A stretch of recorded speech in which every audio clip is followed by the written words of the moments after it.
जिसकी इज्जत करो वो मजबूर समझता है, और जिससे मोहब्बत करो वो बेवकूफ समझता है। जिंदगी गुजर रही है इम्तिहानों के दौर से। एक जख्म भरता नहीं और दूसरा तैयार कर देते हैं लोग। जो औरत अपने शौहर की बुराई करती है वो अपनी कम अक्ली में अपनी इज्जत को खुद गवा बैठती है। खुला ज़र्फ रखने वाली औरतें अपने शौहर को शहजादा बनाकर खुद को शहजादी बना लेती हैं। लोग बदलते नहीं हैं, बस बेनकाब हो जाते हैं, और जब एक बार उनकी शख्सियत का हकीकी रंग नजर आ जाए तो कोशिश करें कि उनसे दोबारा रंगने के बजाय किनारा कर लें। हकीकत से सामना हुआ तो पता चला कि लोग सिर्फ बातों से अपने होते हैं।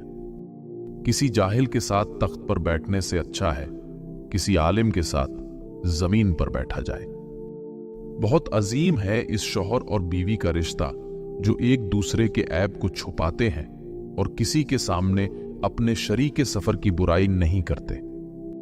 इल्म वो नहीं जो तुमने मकतब में हासिल किया, बल्कि इल्म वो है जो तुम्हारे अमल और किरदार से नजर आए।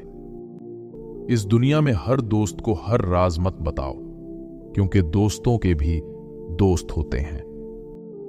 बेटियां अल्लाह की रहमत होती हैं और अल्लाह की रहमत कभी बोझ नहीं होती।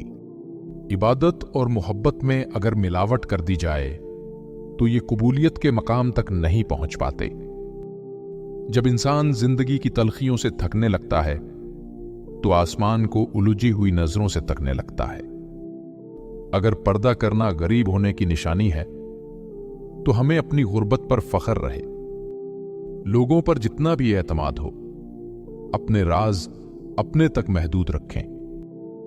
बाप औलाद के लिए वहां तक हाथ फैला देता है जहां वो पांव रखना भी पसंद नहीं करता। जब आप उरूज पर होते हैं तो अपने दोस्तों का पता चलता है कि आपका दोस्त कौन है, और जब आप ज़वाल पर होते हैं तो आपको पता चलता है कि आपका सच्चा दोस्त कौन है। कुछ लोगों के साथ खून का रिश्ता भी नहीं होता, मगर अपनों वाली खुशबू होती है। दरअसल रिश्ते खून से नहीं, एहसास से होते हैं। मुझको मालूम नहीं इंसान की तारीफ, मगर मेरी नजर में वो अच्छा है जो किसी को दुख नहीं देता।